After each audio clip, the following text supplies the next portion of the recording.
One day, everything in the world suddenly stops when these strange particles start covering the Earth. All electronics die out, and dungeons full of monsters start appearing everywhere. These strange particles didn't just wreck technology, they also affected humans, causing them to give birth to mutants with special abilities. Now, in the middle of all this, we see a young, miserable guy working at a school. His name is Glim, and even though he looks like he just started puberty, the dude is actually a university professor. Then there's this girl, Mori, a first-year support mage, who keeps running after him with questions from their last class, like an obsessed freak that's eager to learn. But right then, an ugly bozo bursts in like he owns the place and immediately tosses a pile of heavy armor pieces straight at Glim, demanding he make it shine as usual. The young professor doesn't argue but simply agrees to fix everything like it's completely normal. To start the repairs, Glim quietly walks over to the shelf, takes out a jar containing a blue lizard hide, gently places it on the armor, and then activates his livelihood repair magic. Suddenly, the broken armor glows and fuses with the lizard hide flawlessly, so perfectly that even the seam disappears. Mori is amazed, since even top workshops can't pull off a repair that clean, but Glim just gets embarrassed and brushes it off like it's nothing special. Still, Mori asks if she could learn to do the same with enough practice. Seeing her desperation, Glim calls her a weirdo and admits that nobody at the school really cares about livelihood magic. Everyone only wants to learn skills useful in dungeons, so most students ignore him like trash and don't even pay attention to his lessons. Suddenly, the principal of the school, Jensai, shows up carrying a souvenir. He jokes about raising Glim like a son, and Glim gets flustered, trying to shut the old geezer down. Finally, Glim shares that after losing his parents, Principal Jensai did hire him as a temporary teacher, which explains his humble attitude. The principal then inspects the freshly restored armor Glim just worked on and is stunned by the quality. He remarks that it's almost a waste for Glim to be stuck with livelihood magic, and says if Glim had offensive skills, he could have been a brilliant adventurer. But Mori just can't take it anymore and passionately argues that the school should foster all kinds of magic, not just dungeon-focused abilities.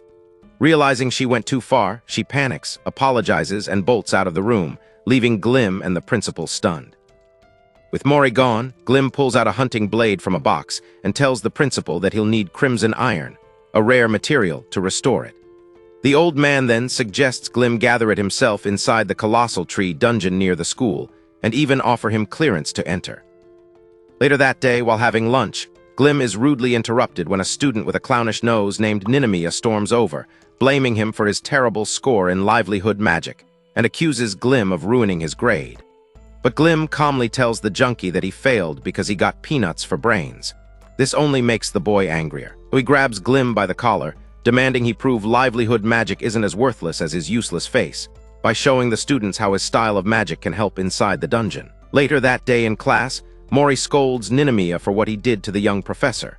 Ninomiya gets furious by this and decides to punish her by faking a letter from Glim, asking her to meet him personally at the colossal tree dungeon. Soon after, Mori finds this letter slipped under her door, and after reading it, she decides to head into the dungeon. Meanwhile, Glim quietly prepares himself in his room. He puts on old armor and for the first time resolves to enter the dungeon in search of crimson iron. Nervous but determined, Glim steps inside the massive tree that marks the entrance, and as he goes deeper inside, he is suddenly attacked by a frenzied rat. He grips his weapon tightly, determined to prove to everyone that his livelihood magic isn't useless. He draws his circle, channels his chant, and unleashes a spell that manipulates the surrounding particles into a forceful push. The rat charges, but his magic slams it back against the stone walls. Then Glim finishes off the attack by striking it down. With the monster defeated, Glim realizes that even a simple spell meant for pushing objects can double as a moving shield or offensive strike if used creatively. Then he notices something unusual. The monster he defeated leaves behind a shining magic stone. So Glim picks it up and continues his journey. Just as he turns a corner, a giant vampire bat descends with sharp fangs, but Glim readies to experiment again and quickly casts Push. The blast of the force drives the bat back, but not enough to finish it. Thinking fast, Glim activates Mowing, a livelihood spell usually used to trim grass or shear sheep. The magic manifests as glowing clippers, slicing toward the bat, but shockingly it only shaves off its fur. Frustrated, Glim tries another spell, Roll, normally used to spin things like jar lids. To his amazement, the creature gets caught up and spun around like a helpless toy before crashing lifeless to the ground. After that, Glim collects its glowing stone and notes down his results like a true researcher. An hour later, Glim finally finds the stairs leading to deeper levels. But what he doesn't realize is that Mori is already nearby, lured down by the fake letter planted earlier. Suddenly, a beast attacks Mori out of nowhere. She struggles against it, swinging her hammer too wide and leaving herself exposed. The wild creature takes advantage of the opportunity, leaping midair to claw her to death. But that's when Glim bursts onto the scene and dives her out of harm's way at the last second. He casts Roll again, trying to topple the beast, but unlike the bat, this heavy mofo stands firm. In that moment, Glim realizes he'll need to refine his approach. So as the beast takes a huge leap above him, the protagonist layers his spell perfectly, unleashing a powerful push overhead. The monster slams into the push wall, and as it comes crashing down, Glim finishes it off with his weapon. When the battle ends, he picks up the yellow stone left behind by the monster and feels equally grateful that Mori is alive. After catching her breath, Mori suddenly bows and apologizes for how awkward she made things during the principal's visit.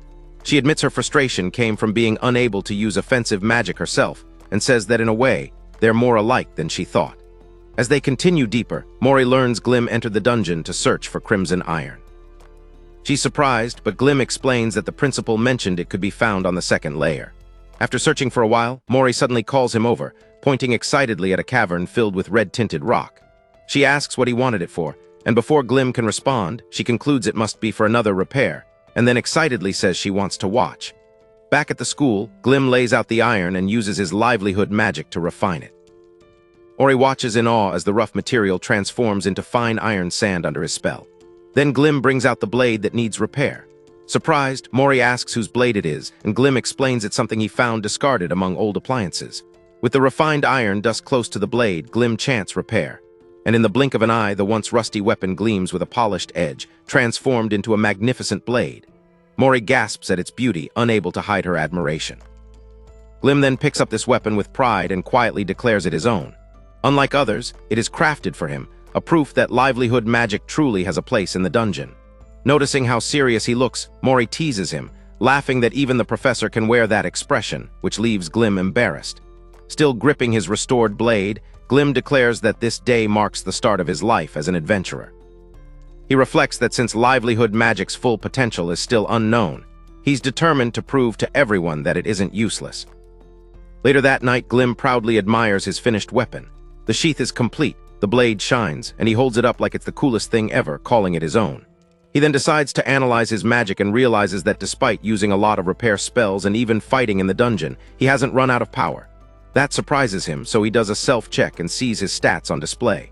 His magic level hasn't changed, but his number of D particles has gone up. The more D particles an individual has, the greater their magic power becomes. Since his magic level remains the same, Glim resolves to increase it inside the dungeon. Excited, he goes to bed with the sword by his side, calling it his partner and saying he'll count on it the next day. The next morning, our guy is up early, gets ready, and rushes back to the dungeon looking pumped. Meanwhile in class, Mori is hanging out with her friend Yukari and talking about how Glim used life magic to fight monsters in the dungeon. Yukari thinks she's just capping and finds it impossible to believe, but Mori insists it's true. At first, she thought the guy was using some new type of spell, but now she's convinced he's simply improved life magic to work in combat. Still, Yukari dismisses it, saying Mori has always been simping hard for the young professor. But Mori pushes back, claiming she's only a disciple and regards Glim strictly as a fellow wizard. Their conversation, however, catches the attention of another girl, Alyssa, a sharp-ranked analyst magician who joins them in the gossip, intrigued by the claim that a life wizard handled combat so effectively. They all start discussing magic, dungeons, and even the mysteries of Earth itself, pyramids, ruins, and whether dungeons are man-made or natural. The gossip quickly turns personal when Alyssa shares her own dream of becoming a magic researcher. She believes that studying from many different angles is the key to understanding the truth. Alyssa admits she's kind of interested in Glim and is fascinated to know how the guy uses life magic. Lost in thought, Alyssa remembers overhearing Headmaster Jensai and one other random teacher talking about how Glim is S-rank, which is crazy rare. She also remembers learning about something called the Sage System, a special grimoire that lets you create your own magic if you conquer a dungeon. Alyssa is convinced that if Glim ever gains this knowledge, he could unlock the hidden potential of life magic. After piecing it all together, Alyssa openly tells the girls she's interested in Glim, shocking everyone. Yukari laughs and teases Mori, saying she's basically unlocked a rival.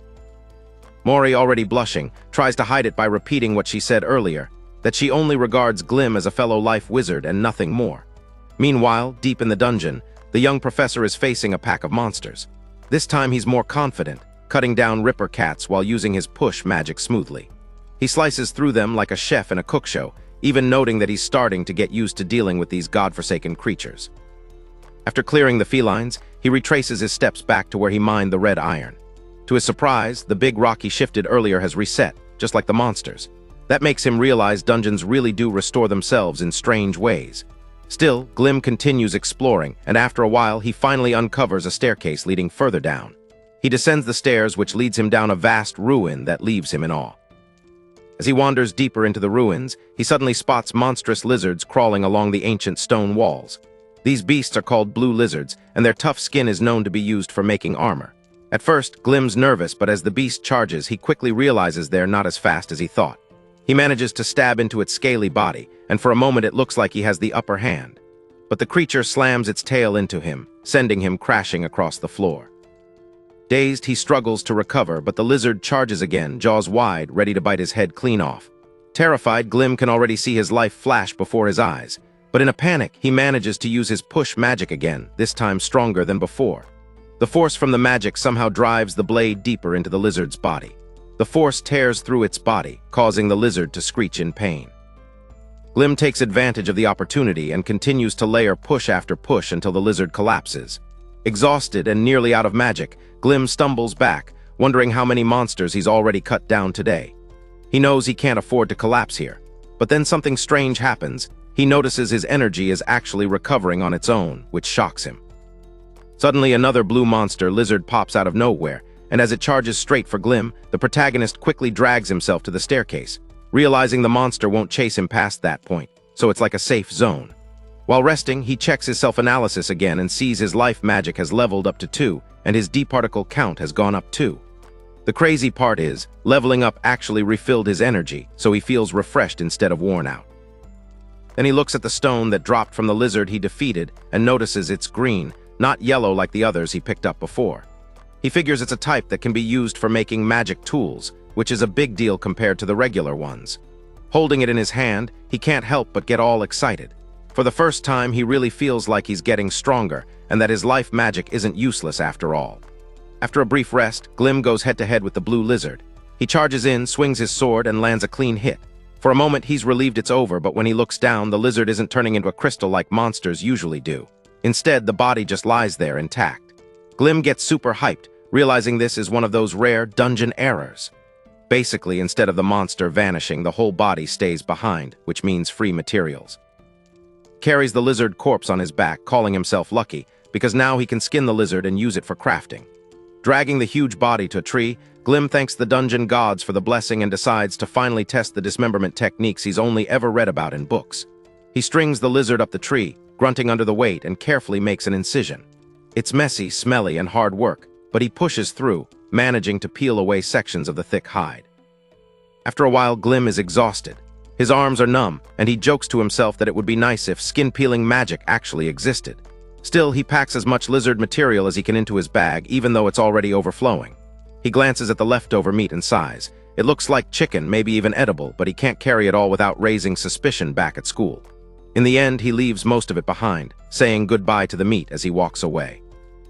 Heading to the dungeon exit, Glim sketches a map as he goes, but the layout is confusing. Suddenly, he hears a loud rumbling noise, and out of nowhere, a giant ram monster charges at him. He panics as the beast slams into him, knocking him off his feet. Glim immediately scrambles to defend himself, throwing up a magic barrier just in time to block its furious charge. But the beast shatters the barrier with its powerful horns, and the impact sends Glim moving backwards. Just then, Glim realizes the beast can change direction mid-charge, making it even more dangerous. So as it comes at him again, he reacts on instinct, slashing with quick reflexes and managing to land a few solid hits. The fight is rough, but Glim continues slashing and stabbing until he finally brings the creature down. Breathing hard, he watches as the beast dissolves into a crystal, which he picks up. However, he can't help but feel a little guilty, since it looked like some kind of wild sheep, not a fearsome monster. Climbing back up the stairs to the higher floor, Glim sighs in relief, deciding he's had enough for the day. On his way out, he passes the skinned lizard he left hanging earlier and regret hits him. He feels guilty for taking its life, but he reminds himself that inside the dungeon, survival is everything. Later, on his way back, Glim spots a giant bear in the hallway and freezes, until he looks closer and realizes it's actually the ugly bozo teacher, Godai. Godai immediately starts questioning him about where he went, since it was supposed to be a day off. When Glim admits he snuck into the giant tree dungeon, Godai calls him a worthless liar and then dumps a suit of armor on him, demanding it be finished by tomorrow. Glim drags the heavy armor to his room and wonders why Godai is always like that, but he doesn't complain much. Instead, he just decides to focus on the work. After finishing a big bowl of ramen, he gets into practice mode, checking his own status and even running a self-analysis spell. To his surprise, he sees his abilities improving, and that makes him excited. He hurriedly checks his drawer and pulls out the life magic textbook the principal gave him, determined to learn level 2 spells. The first lesson is tanning leather, which is perfect timing because the blue lizard skin he collected will get ruined if it's not processed soon. So he sets his mind on learning it, carefully studying the magic circle in the book. He spends the night learning, and after some effort, he finally manages to memorize it properly. The magical circle suddenly bursts out of the book and then fades away, which means it's locked in. With that done, Glim starts thinking about the limited ways in which adventurers usually learn new magic. It is either through dungeon discoveries, or scrolls they get from defeating tough enemies. Also, at the bottom of the giant tree dungeon, there are even monsters that drop powerful scrolls, which gets Glim excited about the possibilities. Wanting to test what he learned, he pulls out the blue lizard's hide and casts the tanning spell on it. To his delight, the rough hide softens up instantly, proving that it actually works. Even if he isn't perfect at it yet, the result is solid enough, and Glim feels confident to try it on Goda's armor next time. Being able to fight monsters, earn scrolls, and keep upgrading his magic all feels like a blessing from the dungeon. But he also notices how the dungeon constantly pushes him to fight more, like it's a trap pulling him deeper into its cycle. Lying back, Glim can't help but feel excited. The more he explores the dungeon, the more mysteries appear. He's already eager for tomorrow, wondering how far he can take his level 2 magic and how many times he can cast it before tiring out. For the next day off, Glim is already facing a monster ramming sheep on the 4th floor of the giant tree dungeon. This time, however, he is all pumped because his magic level is up to 2, which means he can actually cast multiple spells at once. He tests it out right away, launching his push magic twice in a row. The double spell slams into the ram with way more force than before, though the beast is quick and manages to escape. Still, Glim is not giving up just yet, as he charges with his blade and drives it into the beast's heart. When the monster falls, Glim can't hide his excitement, seeing that casting the same spell twice back-to-back is a game-changer. With his confidence boosted, Glim uses his double push magic to explore the 4th floor. After taking down 6 ramming sheep, he finally finds a staircase leading down to the famous 5th floor of the dungeon. He follows this staircase, and the moment he steps down, he's stunned. Instead of stone walls, it's like stepping into the middle of a jungle. But just before he can relax, he spots his next opponent, a horned pig. But instead of fear, our guy gets excited because he knows this creature's meat is worth a fortune back in the real world. It's the kind of pork you'd only find in the fanciest restaurants, sold at insane prices. Of course, Glim wants a dungeon error so he can get the meat, but first he has to fight. So he wastes no time unleashing the power of his double push on the beast. The horned pig slams into it and instantly starts to see double like me on a Friday night after mixing beer and regret. But that's when the protagonist seizes the moment and delivers a clean slash. The horned pig collapses and instantly vanishes into a magic stone. Glim is frustrated it turned into a magic stone because he wanted the horned pig's meat. But still, he picks it up and is hyped to continue using his double push technique. Yet he can't shake the thought. His magic, even doubled, is nothing compared to true offensive spells. People with offensive magic don't have to struggle this hard just to bring down a ramming sheep or a horned pig. Life feels unfair, and Glim admits to himself he envies those born with offensive magic, because his worries feel heavier compared to theirs. As he keeps walking, Glim stumbles across this strange scaffolding, which looks like a setup over some kind of mineral deposit. Curious, he climbs up and gets this wide, amazing view of the dungeon spread out below. He feels good about coming here, thinking it was the right call. From up high, he even spots a patch of land with no trees, which makes him suspect something unusual is hidden there. While exploring the 5th floor of the dungeon, Glim notices how beautiful the place is, and it almost feels like a park where adventurers could hang out. Then, while exploring, he finally spots the exact area he saw earlier from above. That's where he discovers the stairs leading down to the next floor, but the problem is a bunch of horned pigs are sleeping right on top of it. Glim panics, debating whether to rush in before they wake. But of course, the pigs stir awake, and now he's in real trouble as they start chasing him through the dungeon. Meanwhile, at the Academy library, Mori is trying to read up on dungeon history, but she's clearly bored out of her mind. Frustrated, she thinks she'll never get the chance to stand side by side with Glim if she keeps this up. Just then, Yuki, also in the library, notices her mood and approaches, asking why she isn't interested in dungeon history. Mori admits honestly that she just doesn't care for it, and then asks Yuki how she manages to find passion for these things. But instead of giving the answer Mori hopes for, Yuki opens up. She says that since she isn't athletic, she struggles with weapons too, and on top of that, she doesn't even have offensive magic. However, she points out how Mori can still swing her hammer and help her friends, which she finds enviable. Yuki tells her she's wonderful whether she studies dungeon history or not, and then asks if they can be friends. Mori's face lights up instantly, and she agrees, saying she already thinks of Yuki as a friend too. This intimate talk gets Mori thinking as she now realizes everyone has shortcomings, Yuki herself, even Glim. What matters is that Glim keeps fighting in his own way. Back in the dungeon, Glim is still clashing with the horned pigs, but he's running low on mana. He notices the fat pig is also worn out from all the cardio, and he knows he needs to finish this now. Even though he feels like he's about to pass out, Glim makes one last desperate push, striking the horned pig and finally bringing it down. As the beast transforms into a magic stone, Glim collapses onto the ground, exhausted, wondering if his magic level went up. By the end of the day, though, he isn't blessed with any dungeon error and could not bring back any horned pig meat. Dragging himself back to the academy gates, Glim runs into Mori, who immediately notices how drained he looks and worries. But Glim simply tells her he wants to become stronger and then opens up about his terrible day. How even after fighting off horned pigs, he was unlucky and didn't get a single dungeon error. Mori is shocked hearing about his feat, but then she encourages him, boldly declaring she'll become stronger too and promising that one day she'll treat him to horned pig meat. As they walk back inside the academy together, Glim sets his sights on the next day.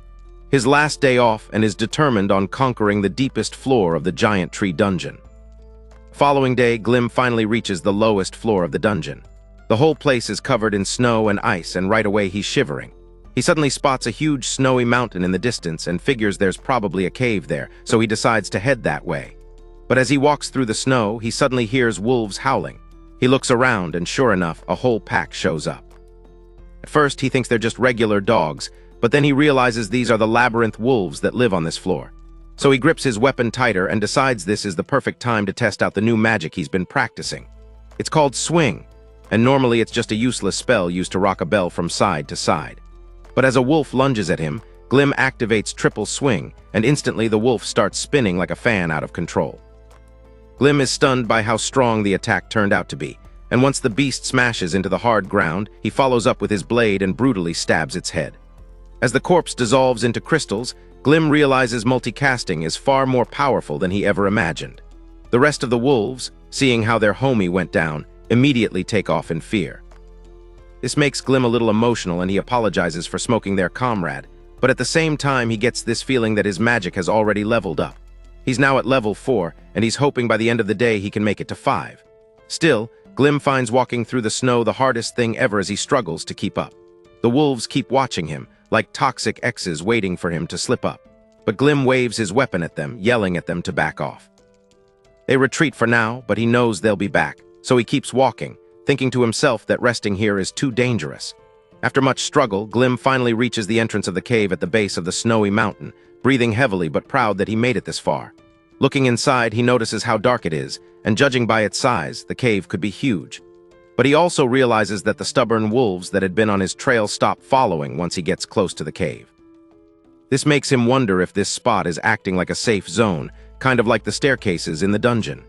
Then another thought chills him. It might not be safety at all, but the lair of something powerful.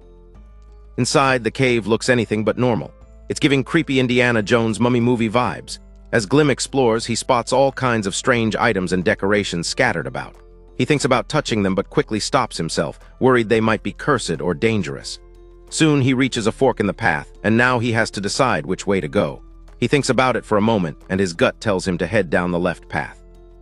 But as he takes a step forward, he hesitates, because left or right doesn't matter if there's a dungeon boss waiting somewhere deeper inside. To his surprise, the path leads him to a huge chunk of black iron. His eyes light up because this isn't just any material. Black iron is stronger than steel and worth a ton of money at the Adventurers Guild. So Glim packs just enough inside his backpack and plans to head back to the surface to process it into black iron sand, since it's safer up there. Before leaving, though, he decides to also check out the right branch of the path. Walking further in, he starts feeling this creepy vibes, almost like something alive is watching him. His whole body tenses, and he realizes this might actually be the dungeon boss. He admits to himself that he probably can't beat something like that alone, but since he's already come this far, he wants to at least take a look at what lies ahead. As he creeps closer, his chest tightens, and he can hear his own heartbeats. Sixth sense is telling him there is something powerful just up ahead, and when he peeks around a corner, his eyes widen in shock. He sees a monstrous wolf with knife for claws glowing in the distance. Glim freaks out, holding his head and thinking there's no way he can fight something like this. Then he notices its claws, and just the paws alone look deadly enough to turn him into mincemeat. At this point, Glim tells himself it's hopeless and thinks maybe he should just go back and get help. But just as he turns, he sees another wolf behind him and freaks out. Glim immediately blasts the wolf away using his triple push spell, but the attack knocks him back hard, sending him rolling across the ground. Scrambling to his feet, he rushes toward the iron bars to escape, only to realize in shock that they're closed. His stomach drops when he hears a deep growling sound behind him. He spins around and instantly soaks himself, staring at the final boss wolf waiting to shred him to pieces. As the wolf roars and charges, the protagonist panics, realizing he can't dodge in time. The wolf boss lets out a fierce battle cry, loud enough that even the wolves outside the cave howl back, like they're answering a call. Inside the cave, Glim tries to run from the beasts, but he stumbles, hits the ground, and groans in pain while the wolf stands over him, growling hard. Glim notices the gate behind him is still locked, and guess it won't open until he defeats the big guy. So with no other choice left, he drops his backpack, pulls out his blade, and shouts for the wolf to come at him. As the wolf charges at him, he tries using his push magic, but the wolf shakes it off like it's nothing. Seeing this, our guy runs for his dear life, while the beast chases after him like the Grim Reaper. After the frantic chase, Glim halts and then throws out a triple swing, hitting the wolf clean, which makes him smile. But this only makes the already angry wolf furious. The wolf slams its sharp claws down, almost crushing him. Glim barely dodges, but still takes a deep slash across his arm. This time, the protagonist goes all out with a quad swing and manages to knock the wolf to the ground. He can't believe his eyes that it actually worked. Heart racing, he charges forward, raising his blade to end it all. But before he can strike, the wolf suddenly kicks up, sending him flying and knocking his sword out of his hand. While he's still on the ground, the wolf opens his massive pit to swallow him whole, but Glim quickly tries another quad swing. But this time, the wolf smartly retreats, evading the attack, and that's when Glim realizes multicast spells take longer to charge, which gives the wolf plenty of time to dodge. But out of nowhere, the wolf boss suddenly comes at him again with its deadly claws. Glim immediately tries to push it back with magic, but the wolf's claws shatter the barrier and claws into him hard. Glim's arm starts bleeding, but before he knows what's happening, he is pinned under the beast's massive paw. Then the wolf opens its jaws wide and it looks like a bottomless pit ready to swallow him whole. But right when it seems hopeless, Glim remembers a spell and yells out, "Whole." Instantly, a strange, ball-shaped shield appears inside the wolf's gaping mouth. This spell is usually a ladle-shaped deplate used for digging dirt. The more the wolf struggles, the deeper his guts the ball drives down his throat, choking him. Glim is out of breath, but the second he sees the wolf's stomach exposed, he knows it's the perfect opportunity to finish it off. So with everything he's got left, he stabs the beast, spraying blood everywhere. The giant wolf lets out a dying roar before vanishing into nothingness. Glim is left standing, covered in blood, and cannot believe he actually beat the dungeon boss. Just then, he feels his magic level go up to 5, and he can't help but laugh in relief. Never did he actually think that silly whole spell would save him, but it ended up being the move that turned the fight around. When trying to dress his wounded arm, the dungeon entrance unlocks and he finds the boss drop. It's a red magic stone, super valuable and worth 500,000 yen. But then his eyes lands on something else that looks like a Google. The second Glim puts it on, it suddenly switches into night vision mode. Glim is shocked but also excited, realizing that with the Google he won't even need light magic anymore. But just then he notices another weird object lying around that looks like a fat sushi roll. At first, Glim isn't sure if it's really a scroll, but then he spots some strange marks on it, like it might have a magic circle inside. He fiddles with it, trying to figure it out, and suddenly the thing lights up, revealing a strange magical circle. In the next second, Glim is teleported somewhere else. When he opens his eyes, everything around him is just white, completely blank, like he's standing in nothingness. He freaks out, wondering where the heck he is and what just happened. Then he sees this weird altar and starts piecing it together that the scroll must have cast some kind of spell and brought him here. Upon closer inspection, he notices that the altar has words glowing on it, which says, "Life Magic Creation." Glim immediately gets excited, realizing this could actually be the legendary Sage system. Curious, Glim decides to test out what this Sage system is all about, but as soon as he touches it, the whole thing goes wild and knocks him out cold. When he blacks out, he basically gets flooded with too much knowledge about creation magic and the Sage system. It is revealed that this Sage system is a mechanism that gives adventurers the ability to create and edit new magic inside their minds. Only a few people in the world ever unlock it, and those chosen ones end up being called sages or wise men. However, the Sage system only grants them control over one type of magic. When Glim wakes up, he realizes he somehow received the Sage system, but only for life magic, and he can't figure out why. So he starts poking around and sees this giant screen showing how magic works, like he's inside a computer coding program. After learning that he can create magic from scratch, Glim decides to tweak his already created swing spell. As he studies its shape, he realizes that every spell comes from D-particles forming these simple plate designs. Then he gets this bright idea to upgrade these boring simple plates. He starts experimenting with cubes, pyramids, and even goofy shapes like a guillotine, thinking maybe he can transform them into a weapon like a hammer. But he finally goes all in, and instead of a hammer, builds this over-the-top Excalibur Ultra Sword swing. Glim gets excited about the discovery and decides to test the insane sword right away by swinging it at a giant radish he summons. But the force of the attack is embarrassingly slow, and in the end he's bummed out, realizing his flashy sword is useless in battle. The failure teaches him something. Sometimes simple is best, and that's why the original spells only use flat plates, because simple shapes gather faster and cast quicker. Glim sighs, admits defeat, and decides to try again another day. For now, he tells the scroll he is ready to return. The scroll obeys, and in a flash, Glim teleports back to the dungeon. The instant the rush fades, his injuries start hurting and he can barely stand. Soon after, Glim finally makes it out of the cave and back into the snow. As he trudges along, completely drained, he feels like he's going to die right there in the cold. Meanwhile, Mori is in the lower levels of the dungeon battling monsters with her hammer. She's with Yukari after they've both summoned the confidence to finally enter. But so far, Yukari has been completely useless, leaving all the fighting to Mori. So she hides her face in shame, wishing she could do more. But just right at the dungeon entrance, they suddenly spot someone collapsed. Mori immediately activates her recognition skill and confirms with almost 100% certainty that it's Glim, even though half his face is covered by the goggles. The girls freak out, realizing it's really their teacher, and immediately rush to help.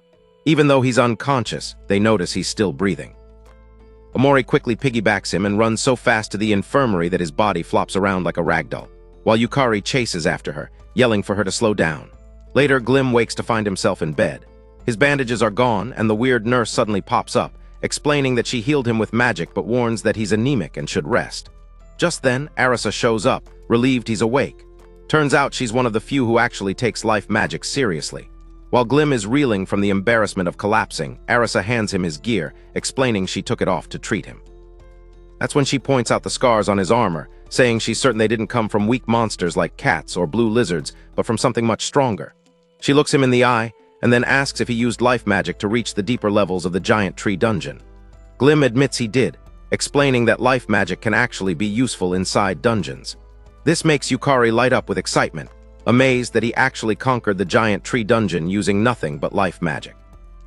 When she proudly shares that she has a B grade in life magic herself, Glim, caught off guard by her enthusiasm, realizes the girl is eager to know the full extent of its potential. So he quickly explains that he hasn't safely proven that theory yet, but points out that there's definitely room for growth since he's only begun field testing. Encouraged by his words, Yukari starts thinking deeply about her own path. She admits she often feels the need to rely on others, but now she wants to become someone others can rely on too. For her, life magic might be the key to achieving that balance.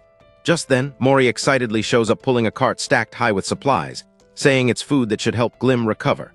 Yukari comments on how disparate her move looks, but Amin insists it's perfectly normal. Later that night, the magic scroll accidentally activates while Glim is fast asleep, and he suddenly finds himself in the virtual sage system surrounded by broken bits of wood and scattered radishes. There he keeps refining his spells by testing his new creation, Quintuple Swing, which splits a log clean in half. Excited by the success, he decides to call his refined shape Blade. With this creation, Glim realizes creation magic is deeper than he thought, since even simple forms can be turned into something this powerful.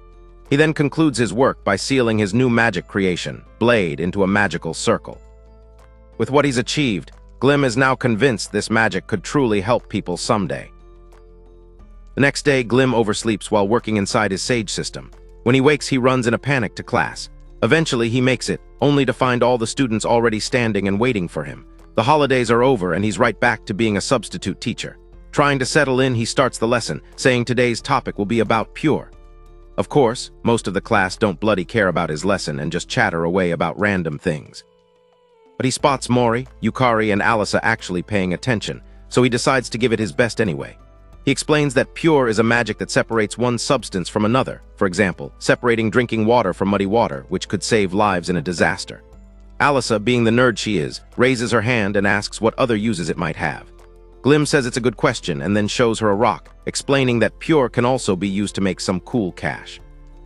The whole class suddenly perks up at the mention of money, but Glim clarifies that people often bring large amounts of ore to the guild, which are bought cheaply in their raw state. Refined properly, however, those ores could sell for far more. To demonstrate, Glim casts a spell to extract aluminum from the rock. He then explains the practical side, that through refining, stronger weapons and better armor can be made, and both could be sold for extra income. After hearing this, some of the students actually start showing interest in life magic, convinced by how useful it sounds. Ninomiya, on the other hand, is stunned. The confident Glim he sees now feels completely different from the loser he mocked just a few days ago. As the rest of the students, now eager to learn, start working through the spellbook, Glim watches them closely, reminding himself that life magic takes time and patience to master. Hours pass until finally Arisa stands up, proudly announcing she's learned it. Glim is impressed and a little surprised by how fast she picked it up. As a reward, he gives her an ore, congratulating her for her nerdy attitude. Meanwhile, the arrogant Ninomiya spends life magic class ignoring the lesson and flipping through books on offensive spells instead. When Glim questions him about it, the arrogant brat bluntly says he only cares about attack magic. The remark frustrates Glim and shocks the class. Mori, fed up with the big-nose attitude, stands up and insists that even life magic can be used offensively. Glim immediately backs her up, explaining how spells like push can block monsters and even counterattack if used correctly. When he asks if anyone wants a demonstration, Ninomiya boldly steps forward, challenging the teacher to try it on him. Glim reluctantly agrees, warning him not to hold back. Ninomiya smirks, promising he won't, while the other students gather eagerly to watch. With confidence, Ninomiya charges head-on, but the teacher calmly casts push, sending him flying straight through desks and into the wall. The whole room freezes in shock. Ninomiya, embarrassed, complains it wasn't fair, while some classmates laugh, mocking how weak the so-called push attack is. But Glim simply tells them it's their choice whether to learn or not, and promises to teach other useful applications of push to those who are interested. Arisa then boldly asks to experience push herself. Glim is caught off guard but agrees. She braces as the spell hits, and though the pressure is stronger than expected, she manages to hold her ground. Realizing its true potential, she admits push could be used to create openings for counterattacks. After this, the class begins to see life magic differently, and their respect for it growing. Mori and Yukari excitedly step forward, begging Glim to push something into them as well. Glim obliges, casting it lightly while the girls burst with noise and laughter. But all that commotion draws attention, as a furious teacher storms into the class, shouting at them for being so loud and disturbing the entire hallway. Glim and the students immediately shrink back and apologize nervously. Later that day in the staff room, Glim finds himself sitting with Kalina, the teacher in charge of magical equipment, who had initially complained about the distraction his class caused. But after listening to Glim's earnest reason for showing off life magic, her attitude softens. His sincerity reminds her of her own youth, which is something she jokingly admits she does dislike. Then her eyes brighten as she remembers something. She invites Glim to join the upcoming Cliffside Dungeon exercise as a teacher's consultant. It's an extracurricular activity where teachers accompany students into the dungeon. Glim is taken aback, but Kalina reassures him he'll do fine, and then hands him the roster of students from his class who will participate: Mori, Arisa, Ninomiya, Kaori, and Shinsuke. Glim sighs at the sight of Ninomiya's name, realizing it won't be easy. But Kalina insists he's the perfect person for the role, encouraging him to see it as valuable experience. Despite his doubts, Glim is swept along as Kalina claps her hands and declares the decision final. She tells him to prove what he's capable of, while Alisa and Mori, who overheard the conversation, get excited and promise to do their best alongside him. Next morning in the girls' dorm, Yukari wakes up. but when she checks on Mori and Alyssa, she notices they aren't in the room, and figures they must have gone for another special training session. Lately, Mori and Alyssa have been spending all their free time learning life magic with Glim, leaving Yukari bored to death alone in the room. Several weeks later, the entire class finally arrives at the cliffside dungeon for their extracurricular activity. Mori and Yukari are both excited for the experience. But Ninomiya is furious when he sees Glim, and yells in frustration, demanding to know why the baby teacher is even there. However, Kalina, the supervising teacher, makes it clear that Glim's presence saved the training from being postponed. Then she instructs everyone to change into their gear and regroup at the reception. Inside, the class gets ready, each of them preparing in their own way. Before heading in, Alyssa shyly tells Mori she'll try her best not to hold anyone back, and Mori responds brightly, saying they should all just do their best together. Yukari laughs at Alyssa's stiff tone, telling her to drop the formal honorifics already since they're practically friends now. Alyssa gets embarrassed over the sudden friend declaration, while the others just laugh at her flustered reaction. Yukari, however, secretly wishes something exciting would happen soon, though she doesn't say it aloud. She thinks back to her past, how when she was younger she had no interest in studying or following her parents' strict career path. Instead, she became an adventurer for the fun of it, like a child exploring the grass. In the present, the students quickly encounter a huge spider once they enter the dungeon. Ninomiya immediately jumps ahead recklessly, swinging his weapon to end it, showing off his strength. Glim tries to warn him not to rush like a fool, while Ninomiya just brushes it off proudly. When Ninomiya insists on fighting the next monster they encounter, Kalina says no, insisting they all need equal training, and then reminds everyone that the goal isn't just to fight but to learn how to move as a team. The next moment, a spider monster lunges, but Mori uses the roll move she learnt from Glim to attack, while Alyssa pushes the monster back with life magic. Kalina is impressed with the teamwork, while Glim proudly watches quietly from the side. Kalina then turns, asking Glim if that was the life magic move he taught them, and admits she didn't think it can be used that way. After defeating the monsters, Mori cheerfully claims she's doing so well because she's Glim's favorite student, while Alyssa admits she's starting to get the hang of it too. As the students venture deeper into the dungeon, Kalina warns them that from the second floor onward things will get harder. Just like she warned, they soon encounter a demon-masked dog, a dangerous monster that relies on smell to track its prey, so Glim suggests they all attack it together. But the arrogant scum is already claiming the first strike for himself, charging in recklessly. Mori, not wanting to be outshined, rushes after him, shouting that it's not fair.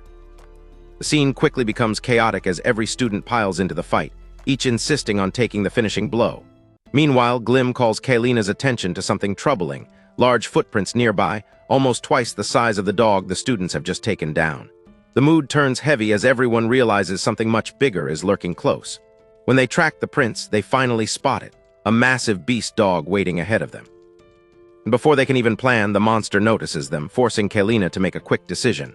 She tells the students to stay back while she and Glim move forward to handle it. The next moment, the monster charges. Glim braces himself, unleashing a quintuple push to blast the beast back. Then he follows up immediately with a triple swing. The beast staggers, seeing double, and Kalina takes the opening to slice off its head, leaving the students in awe of her strength. And Kalina praises Glim for his exceptional life magic attack. Glim in turn thanks her for the assist, but she insists he stops being too modest. Ninomiya, however, fumes in disbelief and refuses to believe that was just life magic, saying it's too powerful. But Glim calmly reminds him that he had explained in class that life magic could also be used even against larger monsters. Though Ninomiya brushes it off in frustration, Mori teases him, asking where his apology is now. Just then, tension rises when Alyssa rushes to inform Glim and Kalina that Yukari has gone missing. Yukari, meanwhile, has wandered off on her own, humming happily as she discovers a staircase deeper into the dungeon. Carefree, she ventures downward, unaware of the danger lurking ahead. When she gets to the third floor of the dungeon, an ugly goblin that looks like you suddenly appears and leaps at her. Luckily, Yukari manages to blast it with her bullet magic, defeating it and earning a magic stone. Overconfident, she boasts at her small success, only to be blindsided as another goblin springs out of the shadows. But just as the creature is about to strike, Mori rushes in, pushing Yukari out of the way and taking the blow instead. As both girls tumble to the ground, Glim arrives just in time to quickly dispatch the goblin, but the cost is clear. Mori gets injured for protecting her classmate. Later at the infirmary, Mori is treated with recovery magic, thankfully avoiding permanent damage. Still, the healer warns that had her tendon been torn, she wouldn't have been able to wield a weapon again. Yukari feels guilty, blaming herself, but Mori brushes it off with a smile, calling any scar she might bear her adventurer's mettle. Yukari, however, can't bring herself to laugh along. Sometime later, Kalina informs the whole class that Mori is fine and can even fight again. Glim is relieved to hear this, but the atmosphere is subdued. The students now feel the weight of dungeon training more than ever. For Yukari especially, the experience turns into a bitter extracurricular activity. A few days later, Glim finds Yukari hiding in the library with a book in her hands. The second she notices him, she tries to cover it up as if she's been caught doing something shameful. But Glim tells her she doesn't need to hide it and praises her for studying on her own. Still embarrassed, Yukari makes him turn around as she puts the book back and pretends it's nothing important. But Glim has already seen the cover. It was about recovery magic, but he keeps that to himself. The following week, Alyssa goes to the city library to check for books, but everything she wants is already borrowed. She freaks out when she finds out that even the rare encyclopedia about tombs is gone. And just then, our young lecturer shows up at the counter, returning the exact books she was looking for. After that, Glim and Alyssa get talking, and she explains that the reason she was interested in the tomb book is because she thinks that weird floor in the cliffside dungeon might actually be a tomb. She then shows Glim how catacombs in their world look almost the same as the ones in the dungeon. After listening to her theory, Glim invites her to the AV section, saying he found an old audio interview with the very first person who cleared the dungeon. So the two of them squeeze into this tiny booth, sharing headphones, and Alyssa is flustered but focused. The recording is wild, revealing that the goblin numbers in the dungeon never change, and when some go missing, it's because they fall into the well on the 3rd floor. The recording goes on to say that the dungeon walls with honeycomb patterns actually hide sarcophagi, and inside them are magical tools, sealed and hidden with spells. Later, as they walk out of the library, Alyssa is so caught up reading a book she almost walks into traffic until Glim warns her about how dangerous it is. Alyssa then runs up to meet him and asks if he's ever found dropped items with hidden magic. Glim says no, admitting it's because he doesn't have the talent for analyzing magic. Glim also explains to Alyssa that before she can even get to where the dropped items are, she needs the physical stamina to freely navigate the dungeon. On hearing this, Alyssa gets frustrated and finally blurts out that she wishes there was a faster way to get stronger. When Glim reveals that he might have a new way to use life magic offensively, Alyssa gets all worked up and begs him to teach her. Seeing her desperation, Glim reluctantly agrees and asks her to come to the school training center. Alyssa gets excited and says she will bring Mori along. Later that evening, while playing with some shapes in his mind sage system, Glim realizes that anyone below level 5 can't use his blade spell. So he starts thinking about creating something easier, something even level 1 people can use. The next day at the training center, Yukari and Mori are already setting up the practice targets, while Glim shows up late and apologizes. To start the training, Glim promises to show them his magic, but he wants it kept secret between just the 3 of them. With that, he steps forward and demonstrates. With a swing of his hand, he cuts clean through one of the log targets, and the girls are stunned. When Mori asks if it was offensive magic, Glim says nope, explaining it was actually life magic, just applied differently. He explains that the technique is called Blade, but they can only learn it once their magic level reaches 5. Then the boy professor introduces a new life magic spell, known as the Cone Arrow. Basically, it shoots out D-particles shaped like soft-serve ice cream cones, and it works kind of like a magic bullet. At first, Mori thinks it's just some weak, soft cream, but when Glim fires one off and blasts through the target, the girls are shocked to see its actual strength. Still, they doubt this cone attack could penetrate the blue lizards in the dungeon, since their skin is as tough as a sandbag. To prove it, Glim layers 2 more activations, making a triple cone arrow and smashes through a sandbag. Their jaws drop. To show off even more, Glim fires a 5-fold cone arrow and destroys every target in sight. Mori and Yukari stare at the wrecked wood, unable to believe this is supposed to be life magic, but Glim insists it is. He explains that maybe life magic was considered weak back then, so people didn't take it seriously. But in reality, it can be used in surprising ways if you know how to manipulate particles properly. Finally, he hands them the magic circle for Cone Arrow, telling them they can practice with it now. Yukari is so grateful she nearly cries, while Glim just smiles and waves it off like it's no big deal. Suddenly, teacher Dumzilla barges in with some student, yelling that they're taking over the training place. Turns out, the student with Gouda is already an E-rank adventurer, which is crazy impressive for still being in school. Gouda finally succeeds in sending Glim and the girls packing from the training ground, and then calls life magic users useless. Everyone gets annoyed, especially Mori, who vents about how much she hates idiots who look down on life magic. But seeing her get so worked up actually calms the others, and Glim thank her for standing up for them. That's when Alyssa gets a brilliant idea. She suggests they try out their new magic in a real dungeon trip, just the three of them with teacher Glim. They decide to leave Yukari out for now since she's busy working hard on her own, while Mori gets fired up, promising she'll train harder too. Yukari thanks Glim for everything and also promises she'll reach magic level 5 to become a proper magic researcher. Later that day at the principal's office, Glim asks for permission to take the students into the dungeon, while Principal Gensai smokes away what little life he has left. Principal Gensai, however, points out that students usually sign waivers saying they're responsible for their own lives before entering the dungeon. But if a teacher goes with them, the school itself takes the risk. So he asks Glim straight up if a life magic user like him can really protect his students in the dungeon. When Glim nervously stammers that he can, the old principal suddenly stands like a soldier and says fine. He'll go with Glim first into the dungeon to see what he's really got. But before they go, Principal Gensai reflects on how he never thought he'd end up going into a dungeon alongside Glim. It feels strange for him, and the thought sparks a memory. He recalls the first time he met the young man, back when Glim had just graduated from school. At that time, the principal remembers thinking maybe Glim could do some work with life magic, something stable like in a repair shop, since he was good with his hands. It sounded like a safe path. Steady customers, a decent living, and his late parents could rest easy knowing he wasn't in danger. But then Glim surprised him by casually saying he was thinking about diving into a dungeon. That was not what the principal wanted to hear. From there, Glim began explaining with confidence all the ways he could manage, methods he'd taught himself, and tricks for dealing with monsters. But the principal couldn't accept it. The rules of their world were clear. Dungeons are conquered using magic, and life magic had no place in that. To him, Glim's dream sounded reckless, so he told him to just give it up. Still, because Glim was his friend's grandson, Principal Gensai offered him a spot at his school as a life magic teacher, even without a license. Deep down, though, the principal hoped that one day Glim would grow stronger so he could finally give him a permit to the dungeon. Even so, he secretly wished Glim had been blessed with offensive magic. Back in the present, Glim and the principal now stand together at the entrance of the giant tree dungeon. When Glim asks why the old man has come without any gear, the principal just shrugs it off, telling him not to think too much of it. He says he'll act as if he's an injured student during this trial, and if he gets attacked by any monster, Glim will be disqualified instantly. And right then, a rat monster attacks, but Glim jumps into action, cutting it down cleanly.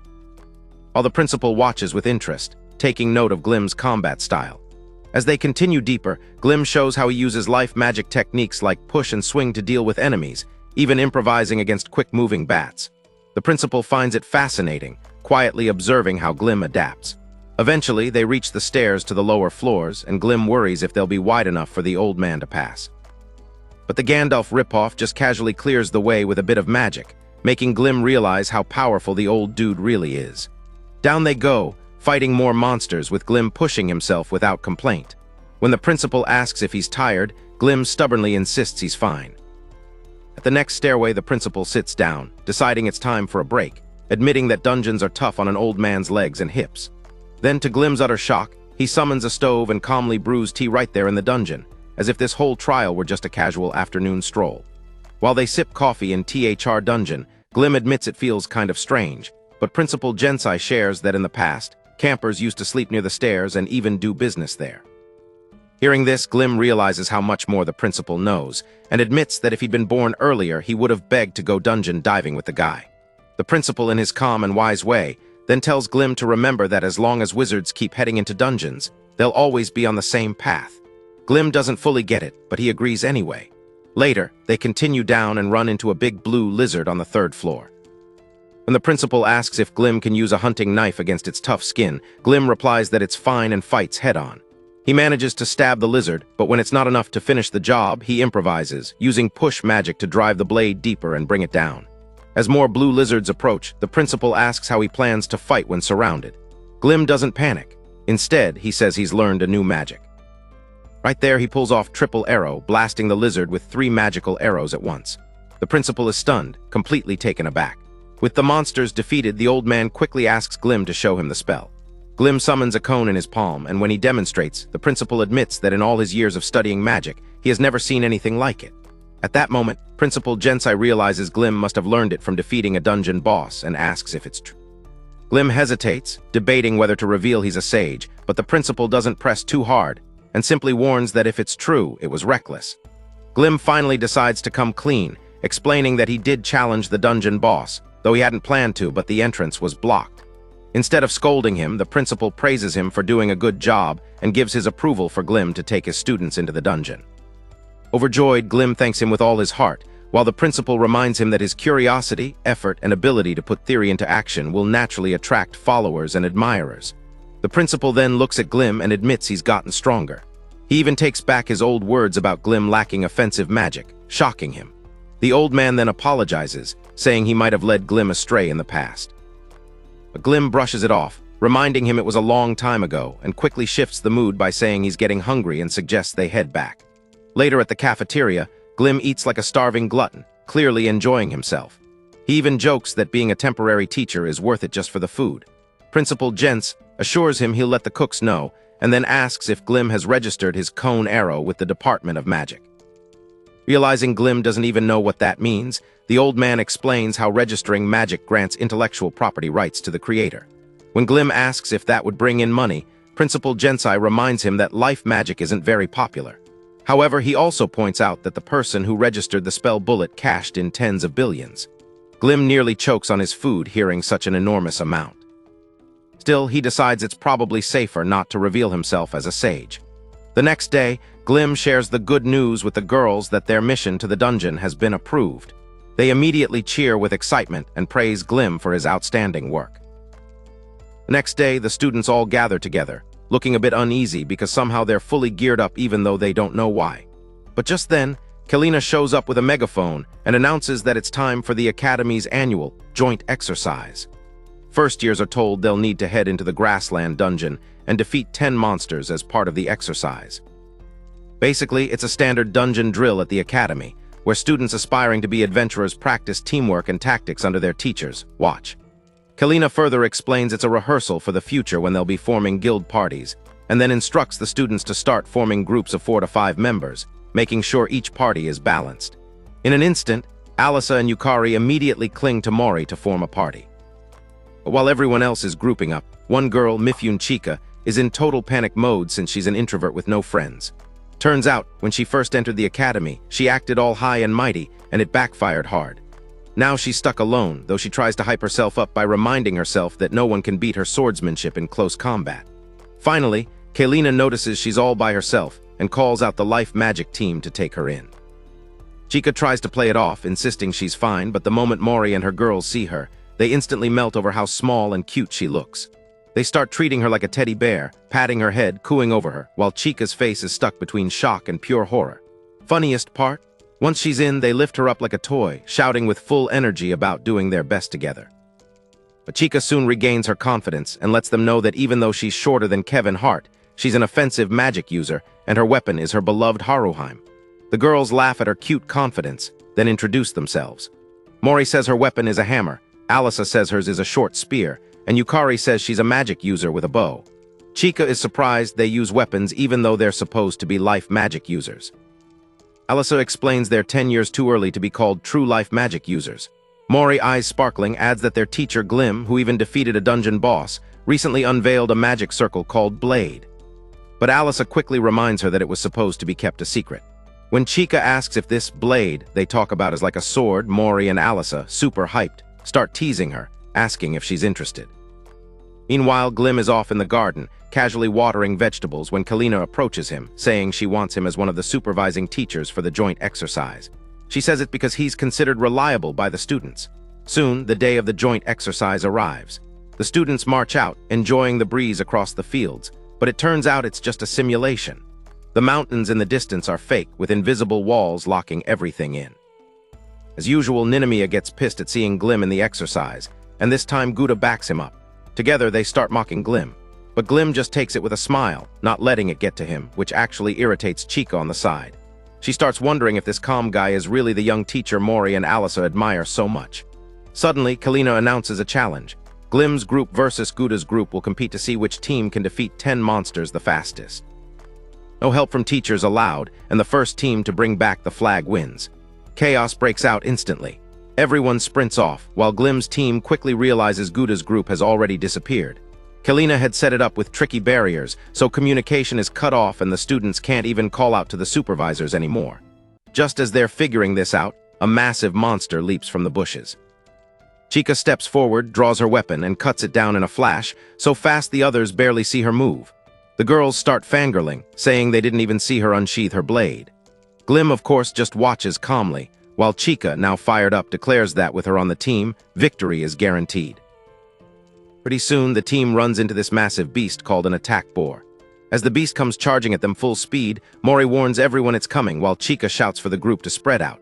Yukari immediately sets up her magic, forming a defensive spell, but the boar keeps rushing in without slowing down. The monster starts chasing after her like a freight train, forcing Yukari to run away in panic. Mori yells at Yukari to keep running while she prepares a counter. She casts triple push, that knocks the boar sideways just in time, saving Yukari from getting trampled. But Chica doesn't waste a second. She draws her sword and slashes at the boar, but the beast is tough and it still isn't going down. That's when Yukari follows up with triple arrow, launching a volley of magic projectiles that pierce the boar clean through, finally dropping the beast. Glim is impressed by the girls' teamwork while the team takes a deep breath, looking at the massive corpse. But Chica isn't as cheerful. She looks frustrated, even though the others are praising their progress. When Glim approaches her and asks why she suddenly relaxed at the moment of slashing the beast, Chica explains she was worried her katana would snap if she went all out. So to protect herself, she tried using power armor, a magic tool ability that reinforces her body, which caused the delay. She wishes she could strengthen her katana durability, but she can't earn that until her magic tools reaches level 8. She thinks about how magic tool users are considered elite, almost equal to offensive magic in dungeon fighting. But in her eyes, life magic seems way stronger, and that thought really eats at her. While the others relax, Chica tells herself she can't afford to rely on anyone else's opinions. If her sword couldn't handle a mid-level monster, that bullet from life magic defeated easily, then maybe she isn't strong enough. Even worse, she remembered how she has boosted earlier on about securing the team's victory, which frustrates her even more. As the group continues searching for monsters, Chica is burning inside with the thought that she has to prove herself and can't be seen as a burden. After the last monster they defeated, the team also goes on to take down a monster rabbit. With just 3 monsters left to make it to 10, Chica is fired up to win the challenge. But then she sees Glim and Alyssa just lounging like it's a picnic, talking about flowers and pollination, which frustrates her even more. So she walks up to them, questioning why they are just slacking about. But instead of answering directly, Glim just casually asks her to join them for a break. Enraged by this, Chica shouts at the young teacher, reminding him that they are on a challenge to take down 10 monsters, and at this snail pace they will lose. Still, Glim suggests they go on their own pace. Chica can't believe what she just heard, and when she looks at Glim, she feels like the dude is either just covering his weakness or lost in some fantasy world. So she concludes Glim must be a major disappointment, and then leaves angrily to go defeat the monster alone. Glim follows after her, and when she asks why he is following her, Glim answers that it is his job to keep an eye on everyone. Suddenly, Glim notices a lizard man camouflaging on the tree beside them. The lizard man immediately jumps in to attack, but Glim and Chica dodges. Chica charges at the beast man with her blade while activating her power armor. She tries slashing the him, but the lizard man leaps high like a professional martial artist to evade her attack. But that's when Glim attacks the beast with triple push, making it lose his balance, and then using his new technique, blade, he slashes the beast in half, leaving Chica stunned. After the fight, Chica immediately rushes to meet Glim and asks if that last move was his trump card. Glim answers yes, explaining that the move is called Blade. Chica is amazed, saying she didn't see the blade, but she sure as fire felt it. In her imagination, it was like a long, invisible blade that had cut straight the monster with powerful force. She starts to sweat and is almost in tears, like a starving dog seeing a bone at how cool the move is. Seeing her desperation, Glim then offers to teach her if she is willing to learn. Throwing herself on the ground, Chica begs Glim to teach her right then and there.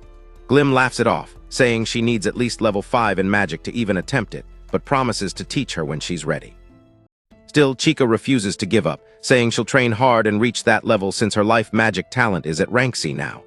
Mori and the girls cheer her on, teasing her a little, but it's clear they're impressed.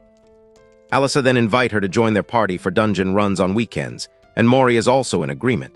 They also ask Yukari if she will join too, and Yukari accepts. The girls even suggest that while in the dungeon, they can also search for black iron ore to strengthen Chica's katana. Chica hesitates at first, thinking she'd just be a burden, but the girls reassure her that they are friends now and friends help each other. Chica is caught off guard hearing this, but Mori is already spreading her arms for a bear hug, insisting they are all friends. This warms Chica up and she finally accepts, feeling like she belongs. Will Glim and his girls win the challenge? Comment Life Magic if you're hyped to see what happens next in part 2. If you enjoyed this video, drop a thumbs up and don't forget to subscribe for more awesome content. Thanks for watching as always.